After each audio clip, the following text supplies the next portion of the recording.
Good evening. I'm Sandra Elkin. I'm the producer of Woman. Samantha Dean is ill this evening, and I'll be filling in. Our subject tonight is alcoholism. My guests are Michael Merrick, who is the Educational Director of the Buffalo Area Council on Alcoholism. My other two guests are Jane and Agnes, who will be telling us of their personal experiences with alcoholism. They wish to remain anonymous, so you won't be able to see their faces. Welcome. Thank you, Sandy. And thank you for coming. Mike, how many women out of the 9 million alcoholics in the United States are women? Sandy, the latest figures indicate that almost half of them, or roughly about 4 million of the alcoholics, are women alcoholics in the country today. Is that on the uprise, or? Yes, it is. The statistics indicate that if the trend is not stopped, every year we have another 250,000 alcoholics in the country. Are more people using alcohol than drugs, or more drugs now than alcohol? There seemed to be a big trend toward drug users. Yes, that's true as far as the publicity goes, but my experience, particularly working with kids, high school and college students, are that drugs seem to be on the decrease right now, and the in-drug still is alcohol, as it's been for generations. It's the most abused drug in the country today. Agnes, can you give us a description of an alcoholic? Well, Sandy, I'd say an alcoholic is a person that drinks to excess, and the drink tends to bring them downhill, makes them lose their jab, makes them lose their sense of propriety. And also I want to let you know that an alcoholic isn't somebody that drinks a bottle, 2, 3, or 4. That doesn't mean an alcoholic. An alcoholic is a person that drinks and becomes something that he isn't. I would say at this point that alcoholism is a sickness, it's an allergy, and a person doesn't realize it till he's well into the drinking.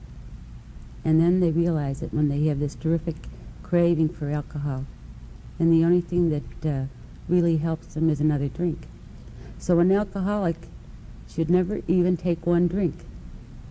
They say 1,000 isn't too many, but 1 is too much. That's what they say about an alcoholic, and it's true, because I found that out. 1 drink is too many, and 1,000 isn't enough. Right. One of the things that Agnes just mentioned, Sandy, the idea of it doesn't make any difference how much you drink or what you drink. It really what it does to you. And probably the hallmark of someone who's becoming addicted to alcohol, and I'm sure Agnes and Jane both agree with this, is the idea of a person over a period of years does lose control over their intake of alcohol. And that's the real downward trend that Agnes is speaking about. What does it feel like, Jane? What did you feel as an alcoholic? Well, I felt remorse, guilt. I was ashamed. I knew I drank too much. I knew I lost control of my drinking, but yet I didn't know what to do about it. I didn't know where to go. Being a wife and a mother, I was too ashamed. In our society, it's acceptable for a man to go out and have a few drinks and feel good. But when a woman does it, she's looked upon as, well, there's something wrong with her. She's a fallen woman, or she's evil. And this is what was in my mind. You know, I knew I only drank at home. I never went out to drink. And yet, I knew I drank too much. But where to go? Who to go to? What to do? I started to drink, just having a few drinks before dinner. And in a couple years, I progressed into daily drinking. In 2 years? Yes, it didn't take me very long. Since coming into the program, I've learned that there are many people who had drank for 30 years. It only took me 2 years to get to where I was, and it took them 30. You told me once that your father was an alcoholic. Well, he was a very, very heavy drinker. We try not to judge people and say, well, point your finger at them and say you're an alcoholic. I could say truthfully that he did have a problem with alcohol. As a child, I hated alcohol because I saw what it did to my family, you know, to my family life, and yet I was doing the same thing to my husband and my children. And the guilt alone and the fear of, you know, what's the future going to hold? I used to get up in the morning and I used to shake, and I craved a drink. And it became, it got to a point where I didn't want it anymore, but I needed it in order to function. And I didn't know what the word alcoholism meant. I think the fear of the word alcoholic turned me right off. To me, an alcoholic was a Skid Row bum, and I wasn't put in that category because I did drink at home, and I took care of my children, and I managed my house pretty well under the circumstances. It was amazing what I did. But, however, I was hospitalized for it, and after I came out of the hospital, I started to drink again. Oh. And how long were you in the hospital? For 8 days. Now, this was just a detoxification unit. In other words, their job was to sober me up, and this is what they did. Physically, I was fine when I came out, but mentally, I was just as confused as ever. It was hard for me to accept that I had a problem. Did you want to know why? Did you want answers? Oh, yes. I kept asking myself why. I never asked anybody else. I just asked myself, because, again, I was too ashamed to bring it up. And I felt that I brought shame onto my family. And so I just tried to keep asking myself why. And I never come up with a good reason. I had a lot of excuses. And I found this out when I came to AA. That's all these were just excuses, like the kids making you nervous, or having an argument with your husband, or money difficulties, things like that. And these are normal problems that normal people have, right. And I just couldn't cope with them. Jane, one of the things you mentioned, the idea it was so difficult for you, say, to admit to the fact of being an alcoholic. I've always felt one of the reasons for that is, particularly if it's a woman involved who's having a problem with alcohol, just that social stigma attached to the word and to the person. And you mentioned before that it's the acceptable thing for, if a man is tense or he's having a problem on the job or at home, just to go to the local tavern and pop a few drinks. But for the woman, this is not an accepted type of thing. It was the woman who might drink to excess. It's not the accepted thing. So as a result, so frequently, she's going to do a lot of hidden, secret drinking at home. This was my problem. Yeah.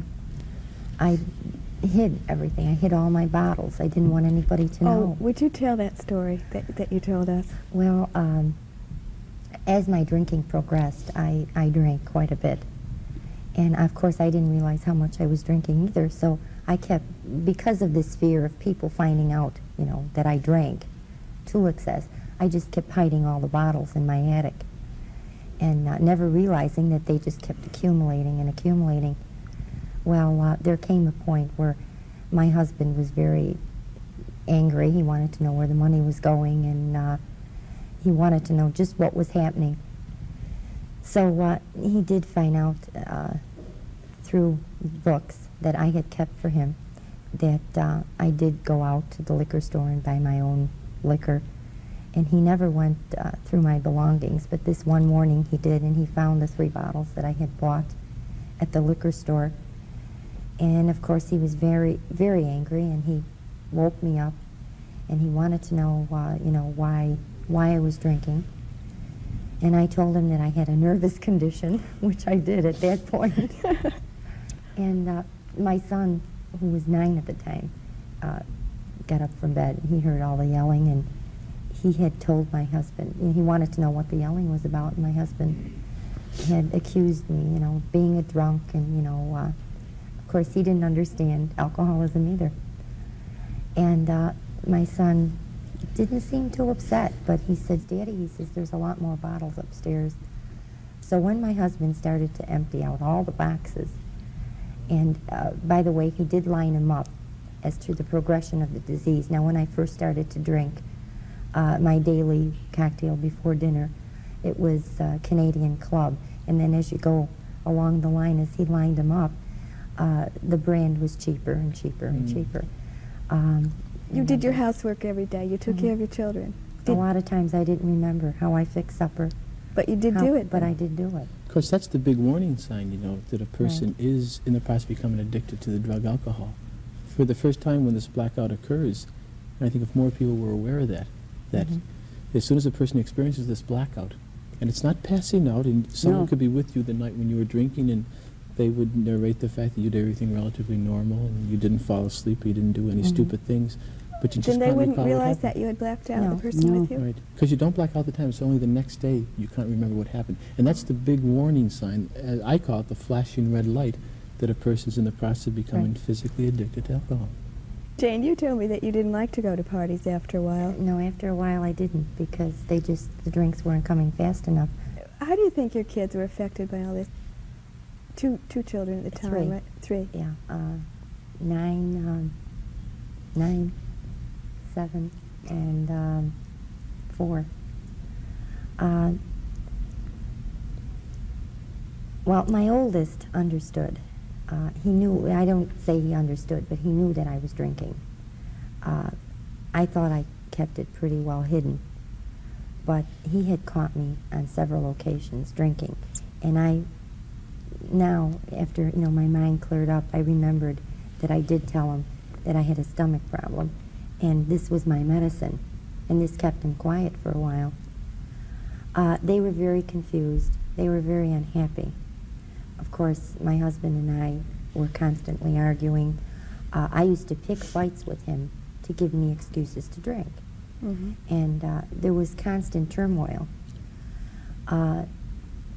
When I did finally admit that I had a problem, now I'm not saying I admitted I was an alcoholic, I admitted that I had a problem and came to AA, we explained to them what we knew, you know, what I had learned, just that little bit, that alcoholism is a disease, and that their mother was sick, and that she'd have to go to meetings, and it would take a while for her to get better. And they did accept this. And of course, the power of example, they see now that I am a member of AA. They know this. They have attended meetings with me. And the word alcoholic is an everyday thing. I mean, it's not... You know, Sandy, one of the things that Jane is mentioning now about alcoholism being a disease is a very, very important concept that, you know, the community at large has to be aware of. That an alcoholic is someone who is ill. And some of the things both of you were saying previously about doing things you knew that they were not right. But once you get into a certain stage of addiction, and I would say in a sense you have no responsibility. You know, the alcohol has clouded your judgment so much, has befuddled your emotions so much, that the, you know, the responsibility is really diminished very, very much. And I think if people at large could recognize the fact that alcoholism is a disease and is to be treated as a disease, then we'd be in the process of overcoming this rather stupid social stigma attached to the word. A mental obsession coupled with a physical allergy. That's what it's defined as. Right, yeah. But it's you have an obsession and you're allergic to it. Yeah. And this obsession, this compulsion, you don't realize it till after you're into it, that you have to have a drink to function. Yeah. And most people do not realize, I think that the majority of people, if I might just throw this out and see what Agnes and Jane think of it, I think the majority of people drink very irresponsibly, that they don't know what effect it's having on their body, or on their emotions.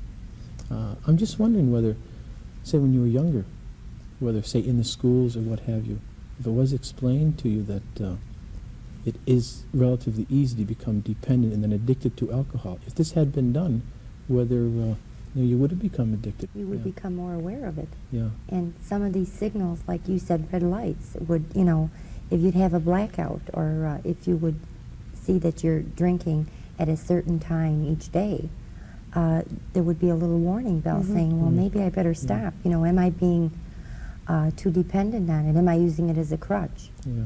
the one thing after you realized you had a problem, what helped you most? What helped me most, I would say, being with people that understood my problem. And when I joined AA, I'd say that was what helped me the most, because it's a very philosophical thing. That's an important point, Sandy. Every alcoholic that I have spoken to or counseled or been involved in any way or another actually articulates this point, that they feel as if they are the loneliest person in the world. And in a sense they are. Yes. Because no one knows what they're going through. No one is aware, as they are aware, that they're really following things up and not being responsible for it. Or what if you realize you have a problem, or you know someone who has a problem? What can you do for them? There isn't much you can do for a person. All you can tell them is what it did to you. You can't tell them what it's going to do to them. You just merely suggest. Power of suggestion might help, but I would even go a little farther than that. I would say more than a suggestion, a very, very strong suggestion. I think since an alcoholic is so slow to admit he does have a problem, unless a real crisis is he meets, I think to confront that person as strongly as possible. And but say you have a problem? Right, but in confronting, never reject. Because I say the alcoholic feels intensely isolated, intensely lonely. So if a person who feels that, a member of their family, a close friend, has a problem, confrontation but no rejection. It's a matter of the truth based on affection and love. This is the problem with women who drink at home, like housewives. They're protected alcoholics. Their husbands don't want anybody to know. Their family don't want anybody to know, so they protect them. Right. And I think this is hurting them very much. Which goes back to the point that alcoholism is a disease. Right. And it's to be treated as such. Mm-hmm. And, in a sense, kindness or covering up does no good for the alcoholic. But I would say that a person that tries to stop drinking alone, that don't have somebody to talk to about their problem, because it is an emotional problem. And with emotional problems, you do have to talk it over with somebody else to feel better. You have to get it off your chest. So that's why it's so great to have somebody that understands your problem.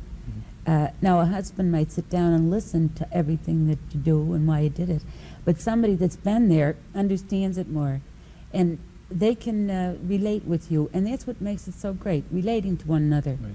That you don't feel as though that you're alone. It really is a great thing. I'd like to ask you one, quick question. Are there differences between the male and female alcoholic? Are the facilities equal? Is the rehabilitation program equal? Unfortunate. While there is a growing number of facilities for the alcoholic, both medical and psychological, the facility for the female is lagging behind. Many areas have nothing for the female alcoholic. They're beginning to come around, but it's a sad state of affairs. It's only gradually that our entire society is waking up to the fact that this is a problem, and society has to address itself to the problem. So facilities for the female are wanting in most instances. I know, because at one point you said that you felt that there were not enough facilities for the female alcoholic. Right, well in this area, there is no facility per se for the female alcoholic. We're in the process of trying to get something going. But there's nothing right now. There's no center or facility where the female can go for rehabilitation. Thank you very much. Thank you, Mike. Thank you, Jane. Thank you, Agnes. Good night, and thank you for watching.